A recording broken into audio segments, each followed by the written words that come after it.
everyone, what's up and how are you? Today's topic, which is again unscripted, is about a little bit of a pet peeve of mine with regards to science fiction. As much as I love Star Wars, Star Trek, and other series, there's some unrealistic physics involved which bother me a bit. I'll explain. If we take this starship inspired by Star Wars,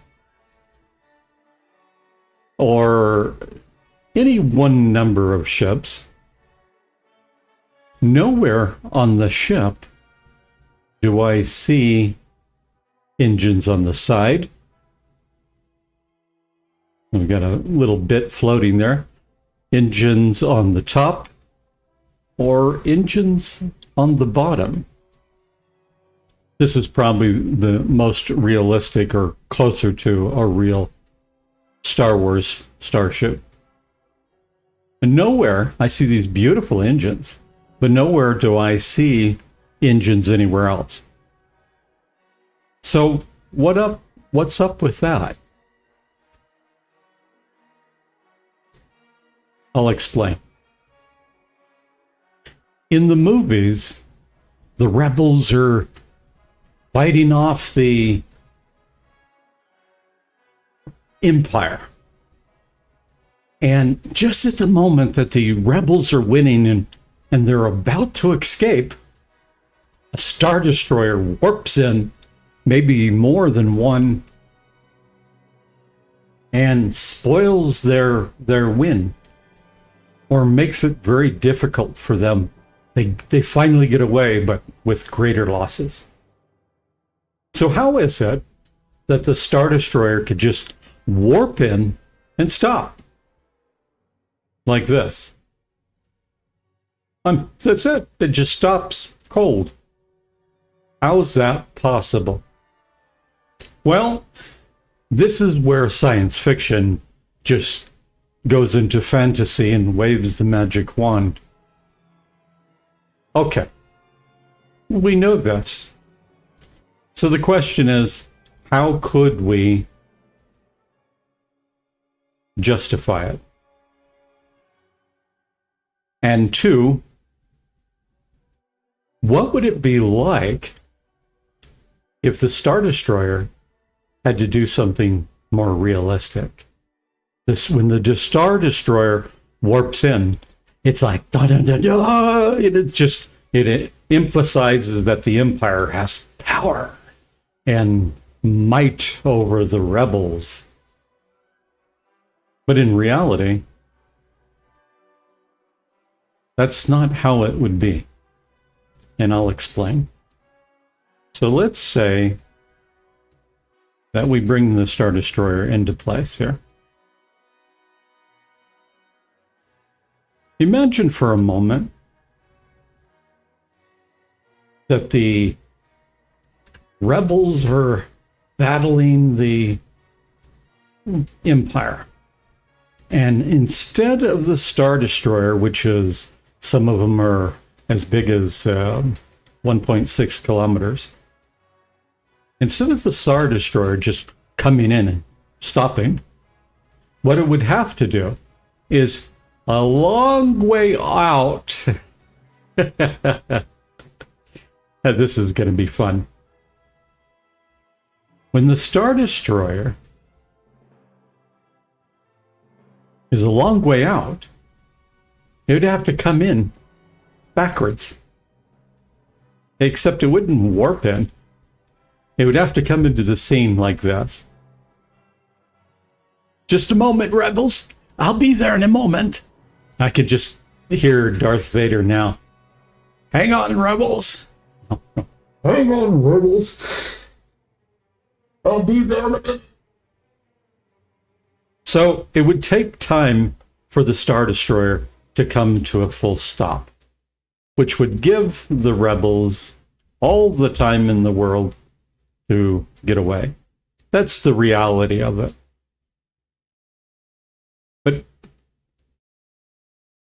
I mean, there's no engines in the front of the Star Destroyer. This ship has engines in the front, but no engines anywhere else.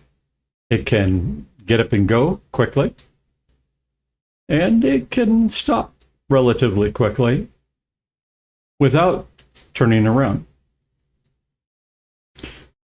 Near-term spacecraft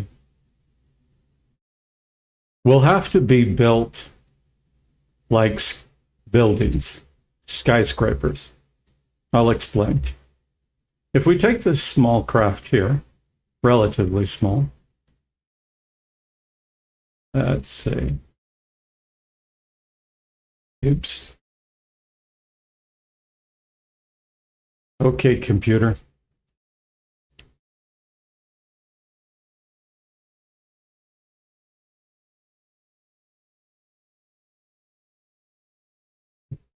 Excuse me.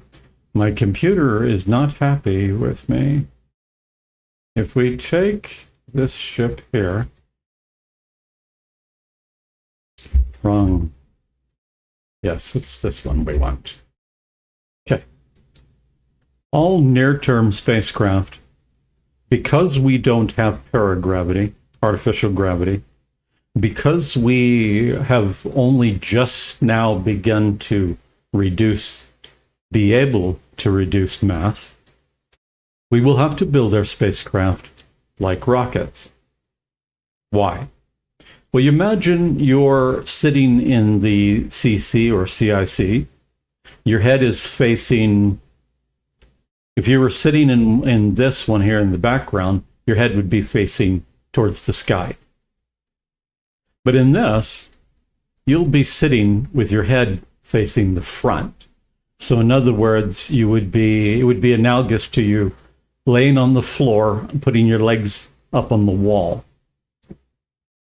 Or if you were standing, your head would be towards the front, the nose of the spacecraft. Why?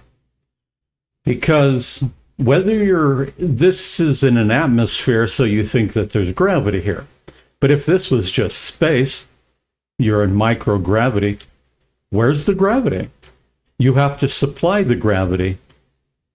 Anything greater than, I believe, 3 days in microgravity, your bones already begin to release calcium. Your bone cells begin to diminish. Your body's constantly replenishing, resupplying, changing your bones all the time. It's not just fixed. Once you're the way you are, it's not fixed.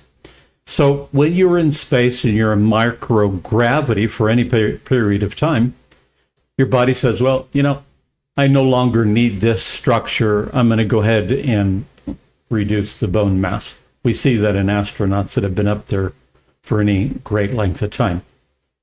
So where's your artificial gravity? Well, it comes in the form of your thrust. So what you will do is you'll thrust somewhere, probably most likely up to 1g.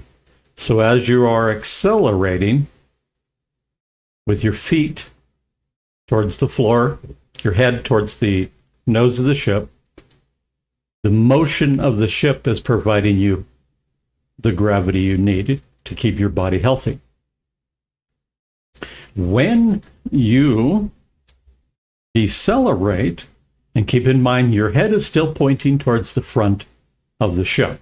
When you decelerate, that deceleration pressure, your inertia of your body against the floor relative to the ship trying to come to a halt, provides you the other bit of gravity that keeps you safe, healthy.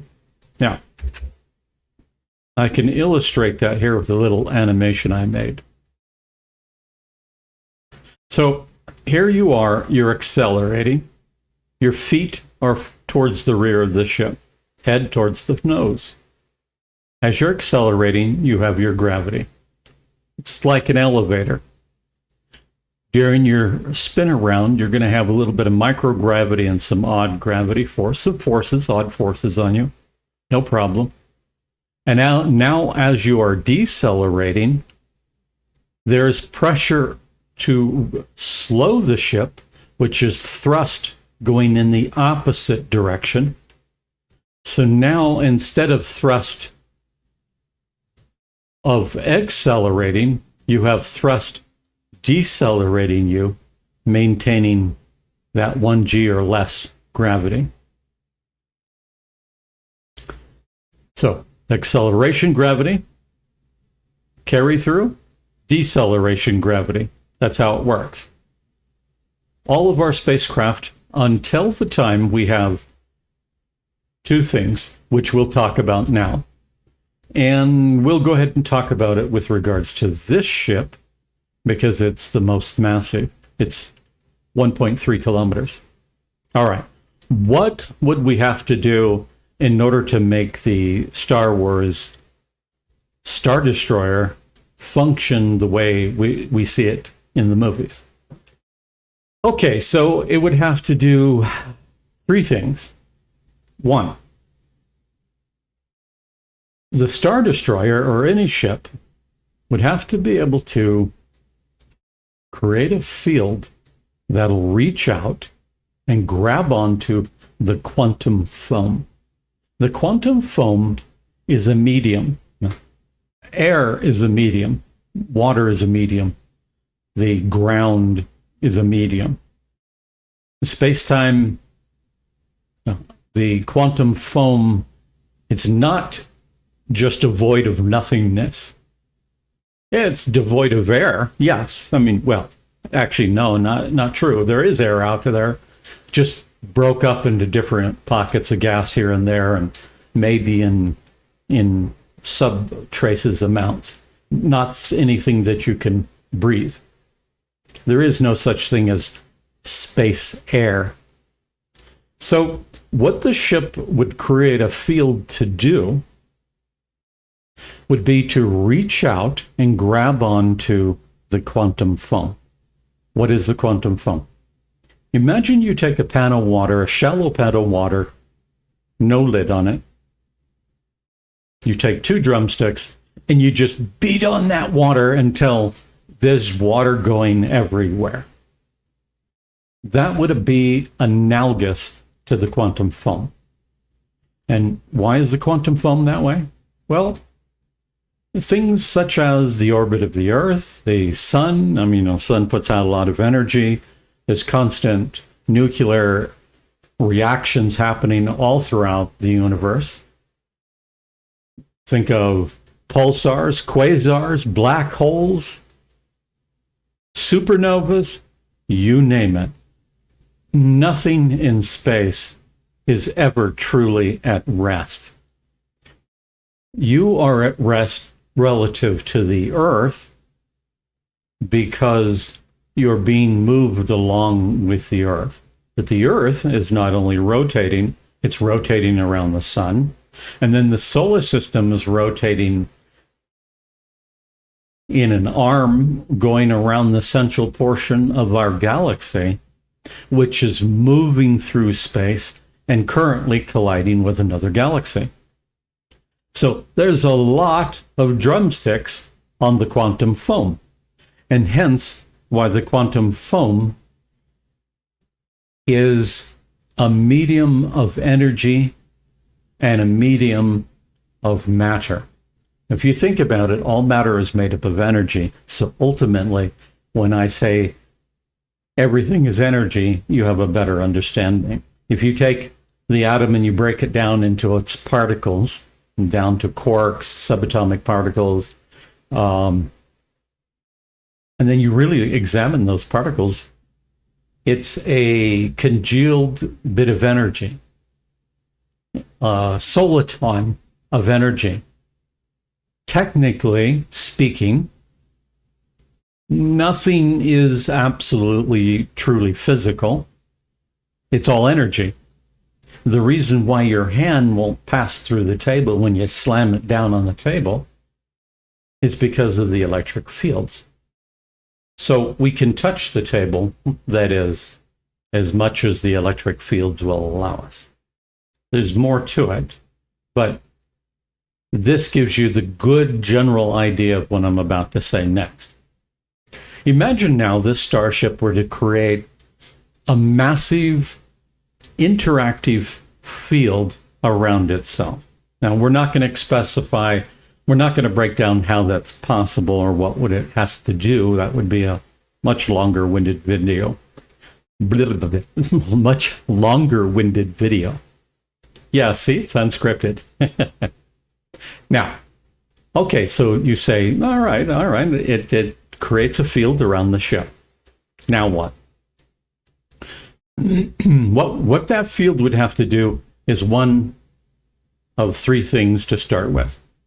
As the ship comes in, that field right about here, because it's going to stop over here, would have to grab onto, and this is not precise, obviously, it would have to grab onto the quantum foam, the energy, the perturbed energy that makes up the quantum foam, which includes imaginary or virtual particles, which are half particles not yet realized into full particles.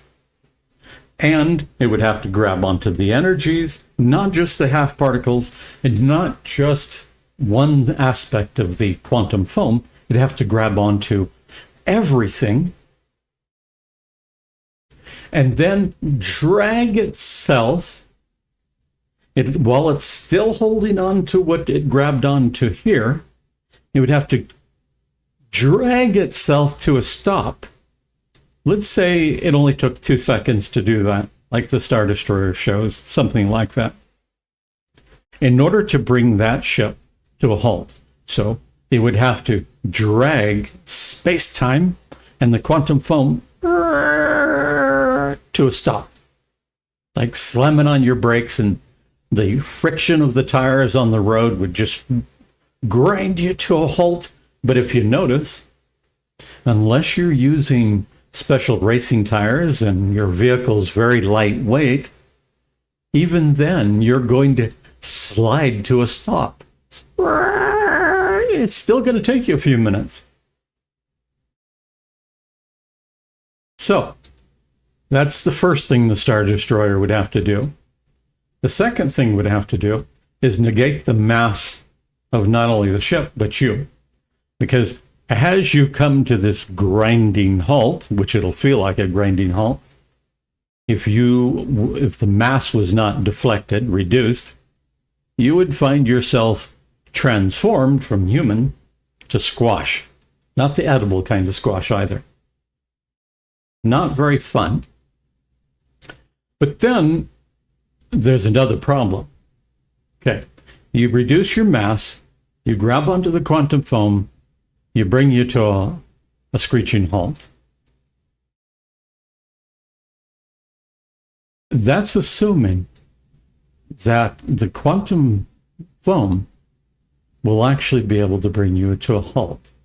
So you might want to reach out, and I'm talking about reaching out with your field to grab onto magnetic fields. And so if you've ever passed a magnet down the inside of a copper tube, you'll see that the magnet doesn't just free fall through the tube.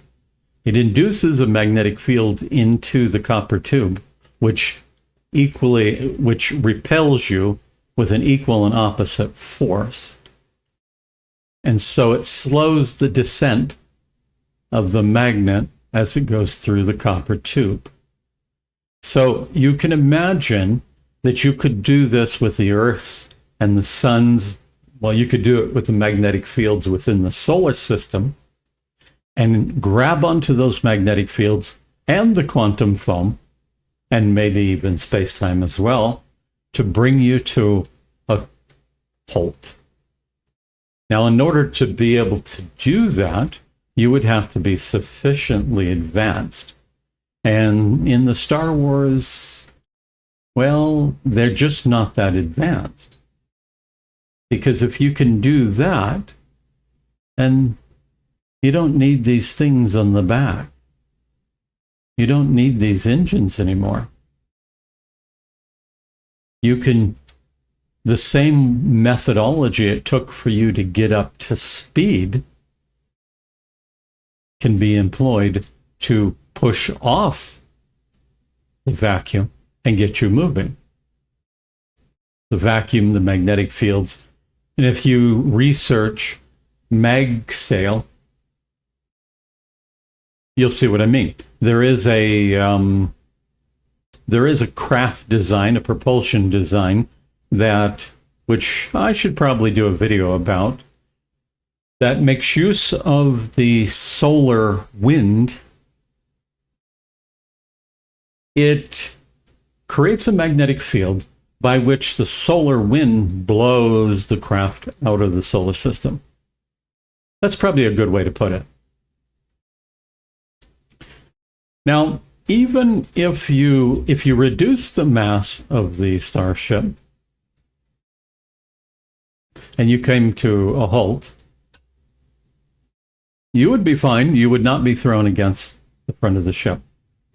But you might find that you have to reduce the mass of the ship and you to get it up to speed initially. But when you come to stop, you may have to reinstate the mass of the ship, but not you. Because the mass of the ship can potentially help you to come to a stop.